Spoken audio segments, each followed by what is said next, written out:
कभी भूल से भी संतों का और ब्राह्मणों का धन हरण नहीं करना चाहिए। जिसकी दृष्टि संतों के धन पर और ब्राह्मणों के धन पर होती है उसका जीवन नष्ट हो जाता है, उसका जीवन बर्बाद हो जाता है। इसलिए जाने अनजाने में भी, गलती से भी कभी किसी ब्राह्मण और किसी संत का धन हमारे जीवन में नहीं आ जाए, इस बात की हमेशा ध्यान रखना चाहिए। कभी कभी जाने अनजाने में हमसे भूल हो जाती है। कभी कभी हम ब्राह्मण को बुला करके पूजा पाठ करा करके और उसको मेहनत के हिसाब से भेंट दक्षिणा भी नहीं देते हैं। तो महाराज यदि ब्राह्मण की दक्षिणा भी हमने कभी काटी, ब्राह्मण की दक्षिणा में भी यदि हमने कभी न्यूनता की, तो उसका भी परिणाम हमें भोगना ही पड़ता है। इसलिए कभी भी जाने अनजाने में भी ब्राह्मण के धन के ऊपर दृष्टि नहीं रखनी चाहिए। ब्राह्मण के धन के ऊपर जो दृष्टि रखता है महाराज, फिर उसका कभी कल्याण नहीं होता है, उसका कभी भी कल्याण नहीं होता है। लिखा है कि विष तो केवल खाने वाले को ही मारता है। जो विष खाता है, विष का असर तो केवल उस व्यक्ति पर ही होता है जो जहर को खाता है, विष को खाता है। लेकिन साधु ब्राह्मणों का धन यदि हम खा लें, साधु ब्राह्मणों का धन यदि हम हरण कर लें, तो पूरे कुल को नष्ट कर देता है और उससे कई जन्म बिगड़ जाते हैं। यदि कोई बिना अवज्ञा के ब्राह्मण की संपत्ति लेता है, ब्राह्मण का धन हरण करता है, तो उसके 3 वंश नष्ट हो जाते हैं, 3 वंशों का नाश हो जाता है, ऐसा भागवत महापुराण कहती है। तो भगवान अपने पुत्रों को समझा रहे हैं, बेटा संतों का ब्राह्मणों का धन कभी भी हरण नहीं करना चाहिए और कभी कुदृष्टि उन पर नहीं रखनी चाहिए। आजकल महाराज हर व्यक्ति ब्राह्मणों के धन से, ब्राह्मणों के धन पर दृष्टि रखता है। कोई महाराज बड़ा आयोजन हो, कोई ज्यादा चढ़ोतरी आ जाए, ज्यादा आ जाए, तो लोगों को होता है कि महाराज के पास तो खूब माल आ रहा है, खूब धन आ रहा है, ऐसी दृष्टि लोगों की हो जाती है। लेकिन इस प्रकार कभी भी सोचना नहीं चाहिए, क्योंकि ब्राह्मणों के पास और संतों के पास जो धन है वह धन दान का धन होता है।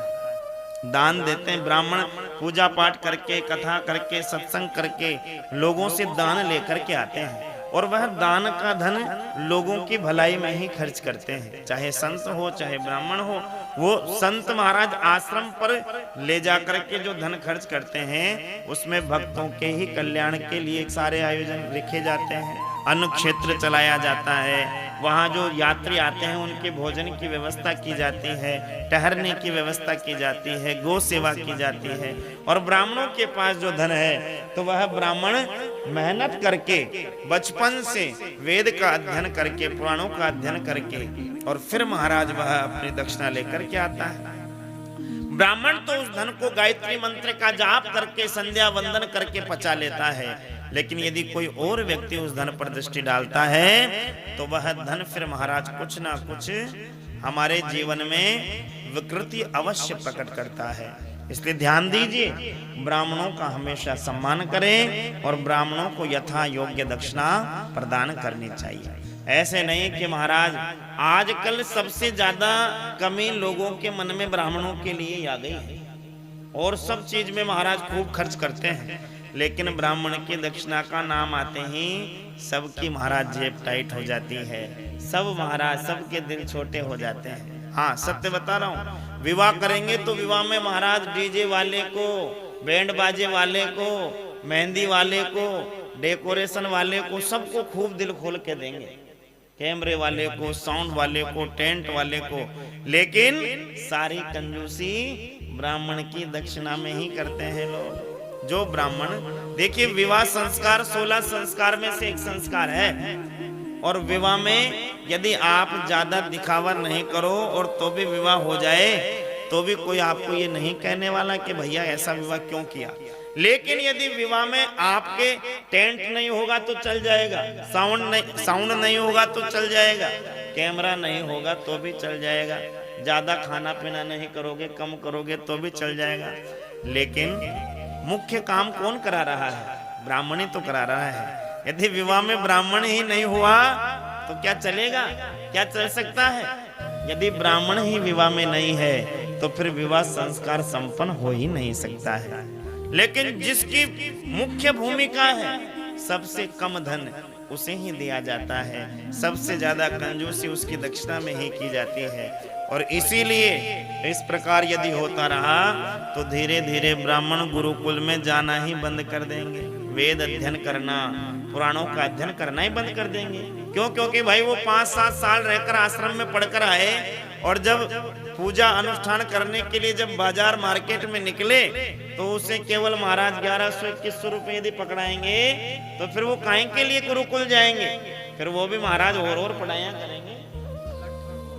और अब तो महाराज ऐसा लोगों की बुद्धि बिगड़ गई है, अब तो ऐसी बुद्धि में विकृति आ गई है कि यज्ञ में बुला करके, और अभी कुरुक्षेत्र में कैसा बुरा महाराज ब्राह्मणों के साथ अन्याय किया है कि कुरुक्षेत्र में 1100 ब्राह्मणों को बुला करके एक संत महात्मा, अब संत महात्मा भी महाराज उनकी गलती है या समिति की गलती है या लोगों की गलती, ये तो हमें पूरा पता नहीं, लेकिन इस प्रकार का जो व्यवहार ब्राह्मणों के साथ में किया है इसका परिणाम अच्छा नहीं हो सकता है, इसका परिणाम भुगतना पड़ेगा और गलत परिणाम होगा। और मैं तो मोदी जी से, योगी जी से और जो कुरुक्षेत्र में जो भी सरकार हो उनसे भी यही प्रार्थना करता हूं कि उन ब्राह्मणों के साथ न्याय होना चाहिए जिन ब्राह्मणों को वर्ण करके, वर्ण में यज्ञ में बुला करके और उनको महाराज भोजन की सही व्यवस्था नहीं की गई, और जब भोजन के लिए ब्राह्मणों ने कहा तो उनके महाराज उन्हें लाठी दिखाकर डराया गया, धमकाया गया, बाउंसरों के द्वारा उनकी डांट लगवाई गई, और तो और ब्राह्मणों की गोलियां लगवाई गई, ब्राह्मणों के ऊपर गोलियां चलवाई। आप देखिए इस प्रकार यदि होता रहा तो फिर कौन अपने बालक को गुरुकुल भेजेगा? कौन ब्राह्मण अपने बालक को वेद अध्ययन कराएगा? कौन ब्राह्मण आपके फिर बच्चों के विवाह कराएंगे? कौन ब्राह्मण आकर आपके यहाँ पर यज्ञ अनुष्ठान कराएंगे? कौन ब्राह्मण आकर के फिर आपके सुंदर सुंदर भगवान की पूजाएं कराएंगे? ऐसे तो धीरे धीरे संस्कृति का ह्रास हो जाएगा। इसलिए सरकार को इस बात पर ध्यान देना ही चाहिए और इसका कुछ ना कुछ ब्राह्मणों के साथ हित होना चाहिए। जिन ब्राह्मणों के साथ अन्याय हुआ है उनका सरकार को साथ देना चाहिए। और हम भी अपने जीवन में ये याद रखें कि जो ब्राह्मण हमारे घर में आए उस ब्राह्मण का खूब सम्मान करें और उसे यथा योग्य दक्षिणा देकर के विदा करें ताकि ब्राह्मण प्रसन्न होकर के आए। नहीं तो फिर ऐसे ब्राह्मण आपके घरों में आएंगे पूजा कराने जो हनुमान चालीसा बोल के ही फेरे करा देंगे, बिना मंत्र बोले ही फेरे करा देंगे, गलत गलत मंत्र बोल करके ये अनुष्ठान करा देंगे, तो फिर उसका कोई फल हमें मिलने वाला नहीं है। इसलिए ब्राह्मणों की दक्षिणा पर, ब्राह्मणों के धन पर, संतों के धन पर कभी भी दृष्टि नहीं होनी चाहिए।